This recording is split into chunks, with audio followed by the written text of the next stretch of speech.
Morning, here is the news at 10. First, the highlights.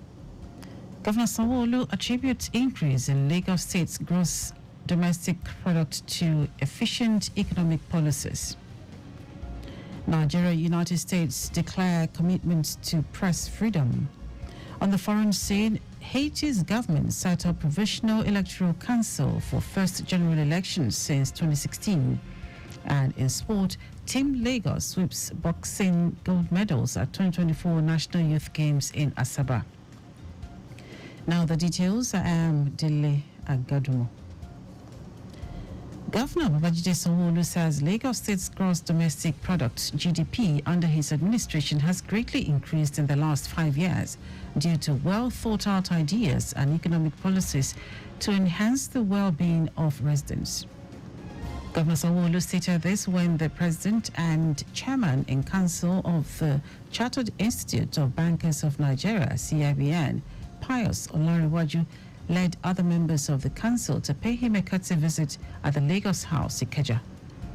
The governor also pledged his administration's commitment to continue to create an economy where businesses will thrive, cost of governance bearable, and prosperity in a safe and inclusive environment. I want to assure you and the Institute that will continue to represent you well, and also Lagosians that have asked us to run the government at this point in time. So for us, that has given us a self-start to challenge ourselves, to ensure that we leave indelible mark, whilst ensuring that we do projects, programs, and activity that are people-centric. Earlier, the president and chairman in council of the Chartered Institute of Bankers of Nigeria, CIBN, Pius Olarewaju, commended the governor and his team for notable achievements and initiatives which have impacted positively on the lives of residents in line with the Themes Plus developmental agenda, which encompasses social inclusion, gender equality, and youth empowerment. Olarewaju, who highlighted some of the programs and corporate social responsibility initiatives of the CIBN, hinted of plans to tackle the Japa syndrome in the banking sector with the establishment of a state-of-the-art academy to train new personnel within a short period of time and render quality services to the people, and as well uphold the ethics and professionalism of the sector. We are also aware of your Jakonde Leadership Academy, and we saw some of them when we paid a visit to some of your ministry, and my joy knew no bound because you have been futuristic. I believe that tomorrow, if we cannot even prepare the future for the youth, we should be able to prepare the youth for the future. We also realize your effort in the area of LASODA, the Lagos Office of Disability Affairs. That is a height of inclusiveness. Our correspondent Adiola Akinele reports that Governor Sanwo-Olu was announced as being endorsed as one of the fellows of the Chartered Institute of Bankers of Nigeria, alongside the Minister of Finance and Coordinating Minister of the Economy, Wale Edu. In the same vein, the Lagos State government has pledged to collaborate with the Chartered Institute of Secretaries and Administrators of Nigeria, ICSAN, to ensure corporate governance and administration in the country. Governor Sanwo-Olu stated this when the president and chairman in council of ICSAN, Funmi Ekundayo, led other members of the institute to pay him a courtesy visit at the Lagos House, Ikeja. According to him, Lagos will continue to be an acceptable home to all, just as the state government will create more platforms and opportunities for people to grow. You shouldn't give up. The institute must continue to be relevant. The institute must continue to have a pride of place and, stand up, be counted well, and be definitive, in your professional calling, and just ensure that you keep with the tenets and the vision that brought about, the institute itself. Earlier, the president and chairman in council of ICSAN, Funmi Ekundayo, commended Governor Sanwo-Olu for his administration's developmental strides achieved through the Themes Plus agenda and sought government's collaborations on capacity building for the state's workforce, support for corporate governance, and enhancing capabilities. We know that the value that ICSAN brings to the table is enormous because of the very strategic role that our members play within every value chain, within every ecosystem. Ekonaya advocated building the right corporate governance structure both in the private and public sector across the country. In a bid to explore and showcase the tourism potential of Lagos to the global world, the state government has partnered the federal government and a new generation bank to revive activities in monuments across the state. Commissioner for Tourism, Arts and Culture, Toke Benson Awoyinka, stated this during a tour of some monuments on Lagos Island. Some of the monuments expected include Oniko House, Freedom Park, National Museum, J. Randall Center for Yoruba and Culture. Mrs. Benson Awoyinka noted that the government alone cannot handle the vast investment and exploration of the tourist sites in the state, maintaining that the cultural heritage of Lagos must be preserved for future generations. Lagos is open to business. Lagos is open to promote tourism. Lagos is open to showcase our art and our heritage, our culture. We're embedded with so much culture, and this is the time to show it. So we're going to create that enabling environment for all the businesses in Lagos to thrive, for collaborations, for people, for our young people to thrive. Because if you look around us, we have a demography of very, very young individuals who are waiting out there, seeking that for us to hold up that hand, and we're ready for them now. On his part, Director General, National Commission for Museum and Monuments Nigeria, Olugbile Holloway, expressed the hope that the partnership would birth more global recognition for the country and Lagos.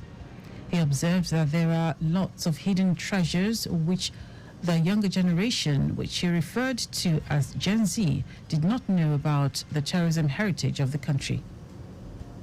The most important thing in this partnership is for us to, like I always say, begin to retell our stories.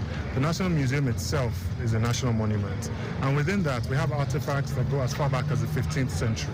So these artifacts tell not just the Lagos State story, but the story of Nigeria.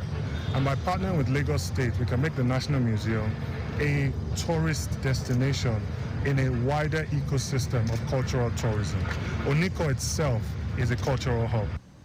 Managing Director of New Generation Bank, Abubakar Suleiman, promised funding for investment in the tourism sector in Lagos with a view to making profit and attracting more foreign investors to make Lagos a global tourist attraction in line with international standards. Let's remind ourselves is that tourism is also a business. The way you grow tourism, the way you grow art and culture and the creative industry is to make sure that there is enough resources to invest. It's only when you've invested that you can then raise the standard so that people from all over the world can see and be willing to come here. The partnership is ahead of World Tourism Day, which will be celebrated next week Friday with the theme Tourism and Green Investments. And now to the rest of the stories. The Minister of Information and National Orientation, Mohammed Idris, and the United States Ambassador to Nigeria, Richard Mills, have declared their commitment to press freedom in Nigeria and Africa.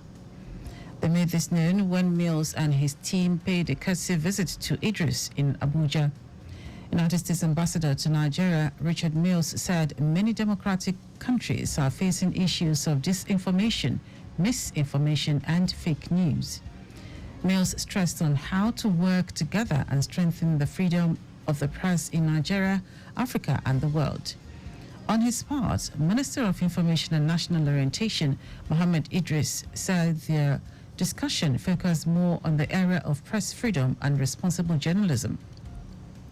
Idris added that the federal government will continue to work and ensure that the Nigerian press becomes even freer. The Nigeria Customs Service has intercepted 51.25 kilograms of cannabis indica, valued at 265 million naira in September. Customs Area Controller in charge of Kirikiri Lighter Terminal, Joy Edelduk, said this while handing over the seized hard drugs to officers of the National Drug Law Enforcement Agency, NDLEA, at the command in Apapa. Edelduk maintained that the interception was a testament to the command's continued dedication and commitment to safeguarding the nation's borders from the importation of illicit and harmful substances. Lagos State Governor Babajide Sanwo-Olu has congratulated his deputy Obafemi Hamzat on his diamond birthday, describing him as a trusted, committed and dedicated partner. Governor Sanwo-Olu also described Hamzat, who clocked 60 today, as a brother, friend and partner in the Greater Lagos agenda. He noted that the cordial relationship between him and his deputy has led to good governance and the delivery of dividends of democracy to millions of Lagosians in the last 5 years. Governor Sanwo-Olu praised Hamzat for his long years of dedication and meritorious service to Lagos State and Nigeria. Now to foreign news. Haiti's government has set up a provisional electoral council to prepare the troubled Caribbean country for its first general election since 2016. The Electoral Council represents groups including farmers, journalists, human rights activists, and the Vodou community, and is tasked with setting up a legal framework for elections and organizing the poll, which is due to be held by 2026. The Prime Minister's office said the council has 7 members and 2 other seats, which are reserved for human rights groups and another for women's rights organizations, which is still lacking a delegate. Haiti's shaky political situation has been exacerbated by a power that emerged following the assassination of President Jovenel Moïse in 2021 and has not had a president since. In our sport, in a stunning display of dexterity, perseverance and grit, Team Lagos has swept all 4 gold medals in the boxing competition at the 2024 National Youth Games. Team Lagos under-15 boxers' dominance across the weight categories marks a historic achievement for the state in youth sport, particularly boxing. Speaking on the team's success, Director General of the Lagos State Sports Commission, Lekan Fatodu, commended the young boxers for their dedication and discipline. Fatodu emphasized that these victories serve as a foundation for future achievements, both nationally and internationally. That ends our news at 10. Just before we go, maintain adequate distance from the vehicle ahead of you to avoid collision. You can follow us and like all our various social media platforms: X at Traffic Radio 961, Facebook Lagos Traffic Radio 96.1 FM, Instagram Lagos Traffic Radio 961. Subscribe and watch our news and programs live on YouTube at Traffic Radio 961. You can also visit our website www.trafficradio961.ng. Did you know that the Sanwo-Olu administration constructed watchtowers with alarm bells and perimeter fences in model colleges? Can get more details on the Lagos State Government website. To end the news, here are the highlights of the major stories. Governor Babajide Sanwo-Olu said Lagos State's gross domestic product (GDP) under his administration has greatly increased in the last 5 years due to well thought out ideas and economic policies to enhance the well-being of residents. The Minister of Information and National Orientation, Mohammed Idris, and the United States Ambassador to Nigeria, Richard Mills, have declared their commitment to press freedom in Nigeria and Africa. Also told you that Haiti's government has set up a provisional electoral commission to prepare the troubled Caribbean country for its first general election since 2016. And in sport, in a stunning display of dexterity, perseverance and grit, Team Lagos has swept all 4 gold medals in the boxing competition at the 2024 National Youth Games. For contact with the newsroom, send a message to info@trafficradio961.ng. That is news broadcast compiled by Sadiq Yusuf. I am Dele Agadumo. Good morning. Thank you for listening.